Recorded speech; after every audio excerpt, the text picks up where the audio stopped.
All right. So hello, class, and thank you for coming to the session today. We are going to start Unit 4, which is the novel. It's going to be Old Man and the Sea. For now, as usual, we would like to start with novel terminology. Like, what are the terms that you can come across while you are reading a novel? So first of all, you know the word the characterization. Of course, it means how the author build the character. It's the method that the writer uses to make a character in the story look like a real person. What are their tools to create this? It's usually using the words, the speech, the way the character is dressed, the actions, and their manners. Then we have the term allegory. It's a narrative technique in which characters represent things or abstract concepts to convey a message or to teach a lesson. Allegory is usually used to teach moral, ethical, or religious lessons, but it can also be used for sarcastic or for satiric or political purposes. Connotation. This is again a literary work when the idea, the writer doesn't give it to you right straightforward. They make you think about it in addition to its dictionary. So which means the definition is like the wording are not straightforward. They are meant to be thought over. So the writer deliberately puts it in an implied way to make you think about it. Denotation is the precise actual meaning of a word outside of the feelings it evokes. Like the dictionary meaning here of the word or the phrase, no other examples given.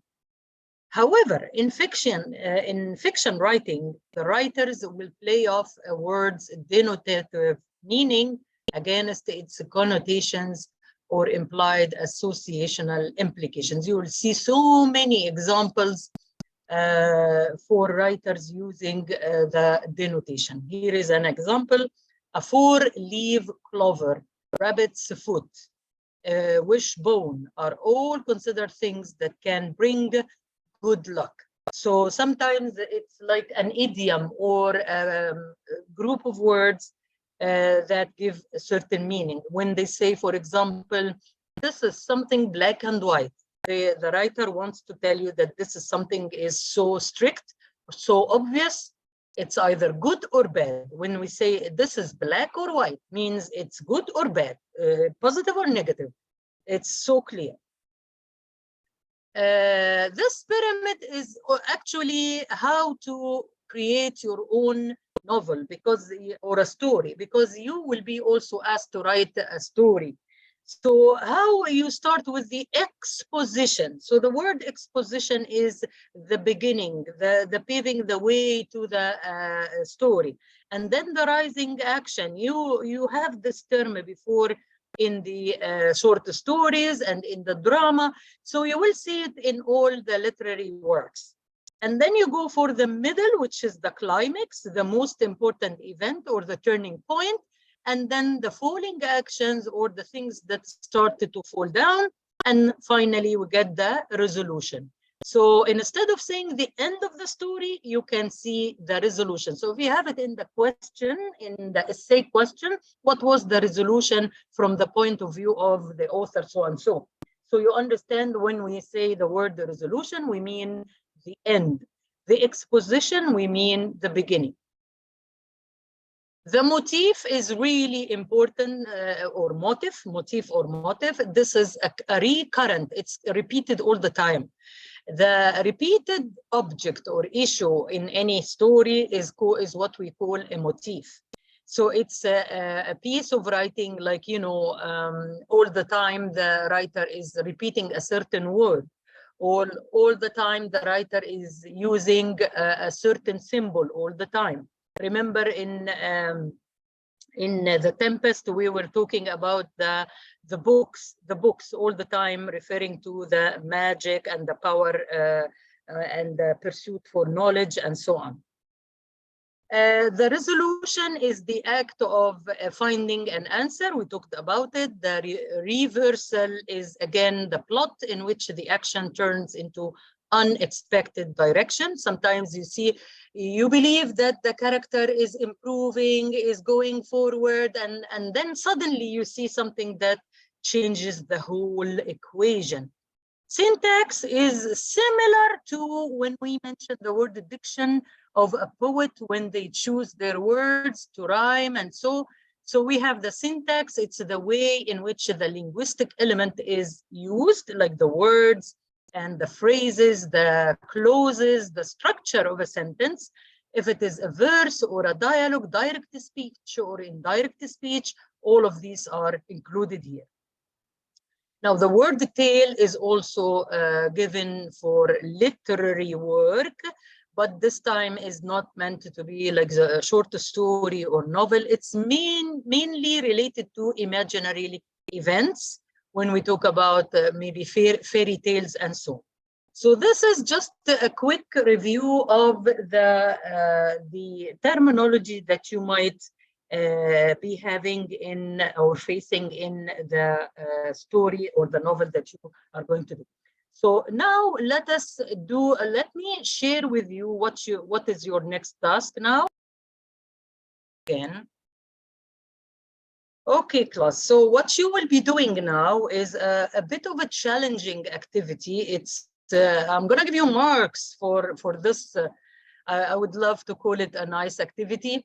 So this one is introductory quiz. You are going to find answers to those questions. It's 10 questions.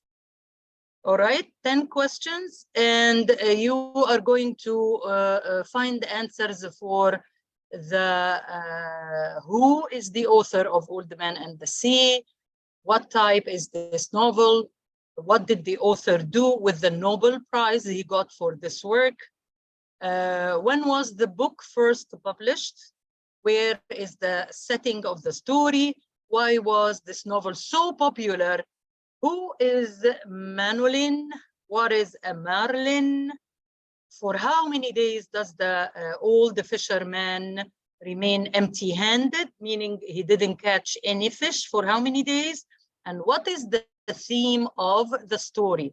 So I hope that you can see this in your Google Classroom. Can you confirm in the chat box so that you can see it, please? Yes. Excellent. So guys, now I'm going to challenge you to find answers in only 15 minutes. Definitely you're going to use the Google or the online search. So I'm gonna do my stopwatch for 15 minutes. It's a challenge for you to do it right now. Let's go. It's easy, simple, piece of cake. Go ahead.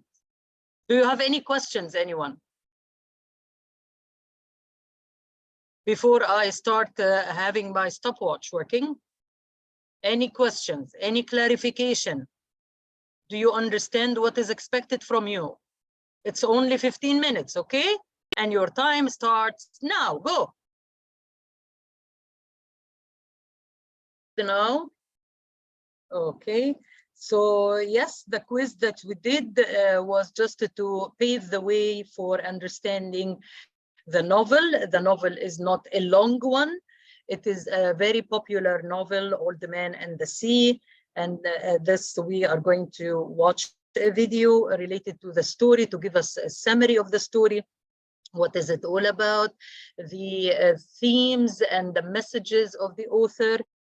And then you will have a very short break, and then you will come back for the end of unit test that will be uploaded to your Google Classroom, okay? So now let's, before I move on, do you have any questions, anyone? Is there anything that you do not understand or any instruction that is not clear? Because I keep getting questions and getting uncertain answers. What is it all about? Do you follow everyone? Is it okay? Do you understand what is the task?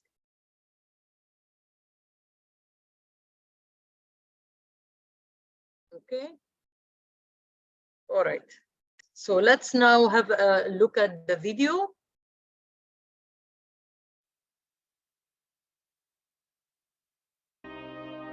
Greetings, ladies and gentlemen, and welcome to a new episode of Great Books in 10 Minutes. By the end of this episode, you will learn everything about Ernest Hemingway's famous novella, The Old Man and the Sea. Ernest Hemingway wrote The Old Man and the Sea in 1951 in Cuba and published it 1 year later.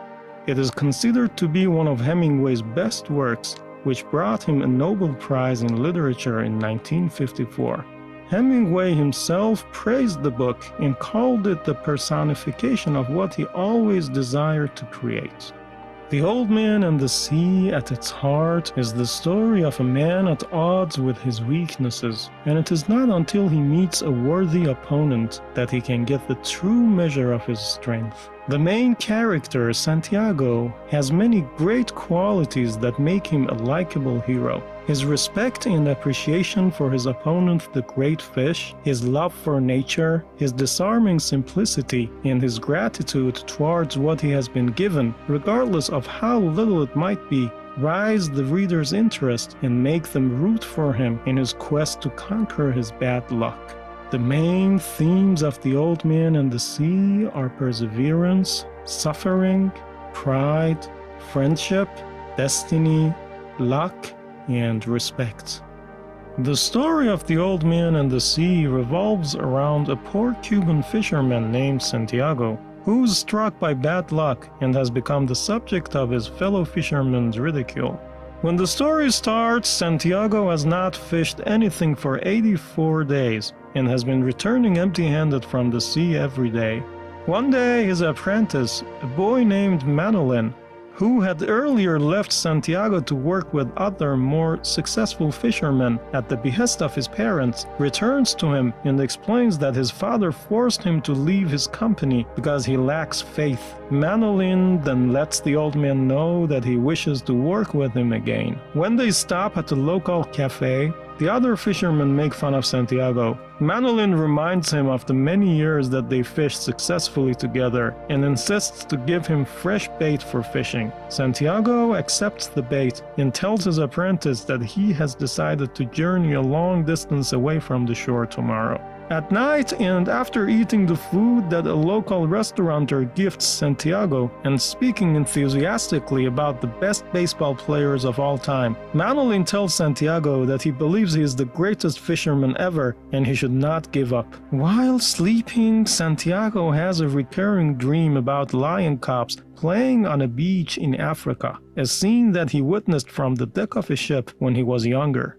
In the morning, and after saying goodbye to Manolin, Santiago rows away from the shore and goes far into the heart of the sea. The old fisherman casts his first line and catches an insignificant little fish, which he keeps hoping to use as bait later. After a few hours of drifting away, Santiago realizes that he is so far away from the shoreline that he cannot see it anymore.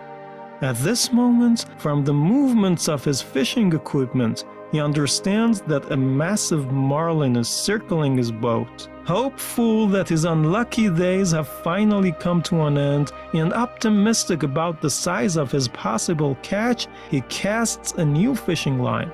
The fish plays around the bait for a little while and then suddenly takes it. To Santiago's surprise, the marlin is so massive that he can't pull it inside his boat. At this moment, the fish suddenly drags Santiago's boat further into the ocean, and the old man, hoping to tire it out, holds fast to his fishing line. The great marlin pulls the skiff for the entire night. After a few hours of tiresome struggle, Santiago realizes that he is so far away from Havana that he cannot see the city lights anymore. The sun rises and the fish keeps dragging the boat, and the old man keeps hanging on to the fishing line.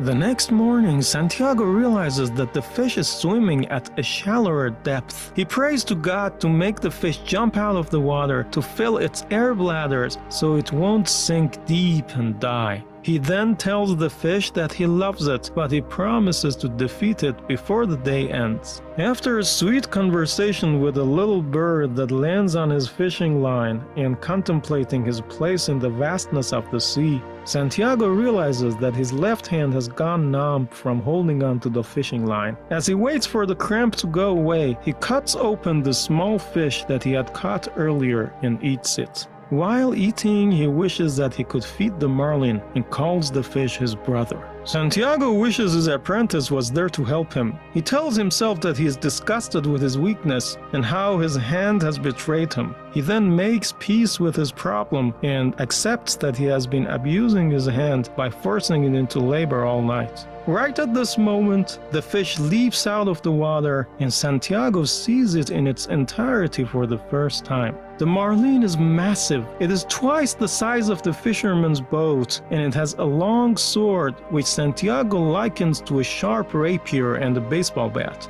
The fisherman knows that if the fish realizes how strong it is, it could break the line at any moment. So he vows to not allow the fish to know of its strength and keep the pressure on the line. Santiago says to himself that the marlin is bigger than any fish that he has ever seen or heard of, and that he is certain his hand's numbness will go away because now his hands and the fish are brothers. He then pledges to make a pilgrimage to the Virgin of Cobre if he could successfully defeat the fish. A few hours later, the cramp finally lets go of Santiago's hand. While fighting fatigue, he remembers the time in his youth when he was an arm wrestling champion, particularly when he arm wrestled a strong opponent for an entire day and defeated him. At this moment, a plane flies above his head, and the old fisherman wonders what it would feel like to fly over the sea. At night, while marveling at the vastness of the universe, Santiago thinks of the stars as his distant friends. He then once again calls the marlin his friend too, and regrets that he has to kill it. He then concludes that the people who will eat the fish are not worthy of it. The fisherman then decides to rest. He first positions his body against the line to not lose it and then falls asleep. While sleeping, he dreams of fish in their mating season, his bed at home, and lion cubs in Africa again. Suddenly, the fish pulls the line and jumps out of the water. Santiago tugs the line back and cuts his hands. In the morning, and after spending the whole night struggling to hold the line, the old fisherman realizes that the fish is about to turn and that his final battle with the marlin is about to start. What ensues is a long battle between the old man and the giant fish. After many pleas to God for help, Santiago finally kills the fish with his harpoon. After resting for a bit, the old fisherman straps the giant marlin to his skiff with fishing lines and begins his journey back home. A few minutes later, a shark smelling the fish's blood in the water chases Santiago's boat and bites at the marlin's tail. The fisherman prepares his harpoon again and kills the shark with it, but in the process loses his harpoon. Santiago knows that there will be more sharks in the way, so he attaches his knife to one of the oars and makes a spear out of it. A couple of hours later, two other sharks arrive to eat the fish, but Santiago kills both of them. When the fourth shark attacks his boat, Santiago loses his knife after stabbing it, which makes him wonder if he should give up and admit that it will be impossible to get the fish home. But he quickly reminds himself that a man can be destroyed but not defeated, and forces himself to do anything in his power to save his great catch and return home a proud fisherman. At sunset, two more sharks attack the fish. The sharks each take a bite, but they swim away when the fisherman hits them on the head. At first, Santiago is successful in repelling the attacks, but a few minutes later the sharks show up again. At this point, the old man realizes he can't do much against them empty-handed, and decides to not worry about the fish anymore and just row as fast as he can towards home, hoping to save at least half of the marlin. A few hours later, and right when Santiago sees Havana's lights, the sharks show up again. The fisherman tries his best to hit them with the oars, but he can't see in the dark. Finally, when Santiago hits one of them with the splintered end of his oar, and only when they eat most of the fish do the sharks swim away and leave the old man alone. Santiago, who has been injured, spits in the water and tells the sharks to taste his blood to think that they have killed a man. As he gets closer to the shore, he asks himself what defeated him and concludes that nothing truly beat him. He journeyed too far in the sea, and the sea is a place with both friends and enemies. When Santiago finally arrives at the beach, there is no one there. He single-handedly pulls the marline's skeleton out of the water. The next morning, Santiago's apprentice Manolin shows up at his shack. He tells him that they sent out a search party after him, and Santiago tells him that he was beaten by the sharks. Manolin tells Santiago that he doesn't care what his parents say anymore, and he will join him on his next fishing trip. During the day, other fishermen and tourists gather to see the skeleton of the fish, and some of them even mistake it for a shark's. In the end, Santiago regains his respect among his peers and looks forward to his next adventure at sea.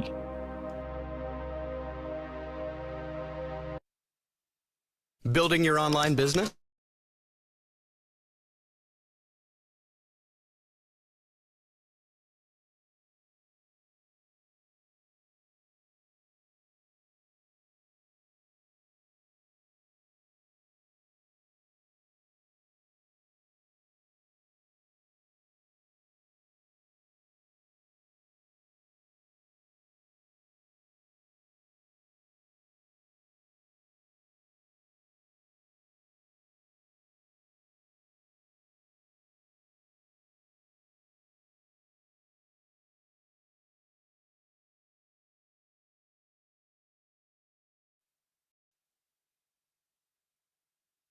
So yeah, we just now had a summary of the book.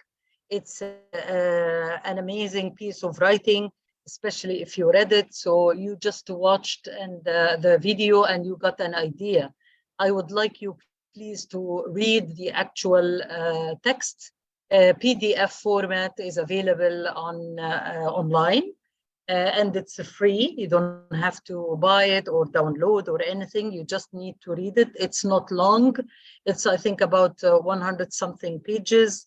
You can read it and enjoy the interpretation of the feelings and the way the author develops the character of the old man and the struggle. It's an amazing piece of writing. And especially if you see that all the messages, as you can see here, the great messages you can find in this book. A man is not made for defeat, which gives you hope and the determination to keep on, to keep going, not to surrender, to fight for your success. This is even a message for you, students of high school. To know, even if you have a difficult course or so, you never give up. So there is a challenge here, never to be defeated. A man does not depend on luck. A man here means the human being, like the people in general. You shouldn't be depending on luck. You should be depending on your own effort and on your own quality of work. A man bears pain and hardship without complaint, because life is full of struggles, or full of battles. And all what you need is to have the strength and to fight back without complaining. A man does not boast, so you never be happy with whatever you have and content, and sometimes you become a snob. No, this is not the message of the book. The message is to be humble and to be working hard, accepting all the hardship without any complaint. A man finds inspiration from others. Absolutely, you can see that all the fishermen learned from the fish, learned from the hanging on, how to keep up with everything and how to be smart and how to stand up for your beliefs or efforts or whatever case you are defending. A man should never surrender to age. Even when you are getting older, you're not supposed to be like, give up or to surrender. It's a saying that you have in the Middle East and in the Islamic faith that asking for learning starts from the early childhood until the last day of people's life. You're supposed to be asking for learning, asking for work till the last day of your life. So age should not be an obstacle. A man's legacy comes from maintaining his integrity. So the integrity and dignity and the hard work and keeping up in the face of hardship are all amazing messages given to you in that book through the writing of the author, when he expresses how the old man feeling and how the old man thinking and what are the actions. As you can see, we don't have a big number of characters here in this novel. It's a very few characters, but the character is giving you wonderful lessons. This story has been made into a movie by Anthony Quinn, who is a great actor. I would highly recommend that you watch the movie to get the inspiration from the story itself. The plot is very simple, easy, and it's only happening in one place, which is in the sea in Cuba, in Havana. And it is an epic story, and I would like you please to read it, like to read the actual text. So do you have any questions related to this is a brief introduction to what you will be doing in this unit, in this novel. You will be asked to analyze characters. You will be asked to write about the themes. And of course, there will be some extracts that you need to comment on. And by now, you know exactly how to comment. You have to mention where this happened, who said it to who, and what is the connotation of this dialogue. Does it reflect an inner conflict or an outer conflict, and so on and so forth. You need also to talk about the literary or the poetical devices used the writer is using. You need to talk about the messages given, the themes, and so on. Now, I want you, please, when you have a question, you need to cater for that question, to answer those questions. Like in the presentation that I ask you for the character presentation, the assignment that you have for one of the characters of The Tempest. Remember, I did ask you to show some of the critics' opinions about the character you choose. I gave you the freedom to choose any character of your liking. But again, there is one piece that you need to put or to add in your presentation. Remember, each question you should cover, you should give an answer to. So the question related to, or the piece related to, mention some of the opinions other critics said about the character. And here it is okay to just copy and paste from the internet. It's fine because you are copying the words of other critics. So when critics give opinion about a literary work, they have different opinions. So I want you to just share one or two, okay? You can mention who said it, why they said it, and you just copy and paste. So do not forget this piece in the character presentation. Okay, I just want to tell you this before you go for a break. And when you come back, this time you're not going to have a long break. You're going to have only 10 minutes. Please, everyone, you should come back to class because you will have a unit test, end of unit test for The Tempest. It's an exam worth 30 degrees. So 30 marks. So it's important for you to be here. So please take 10 minutes and come back. Do you have any questions before you leave, anyone?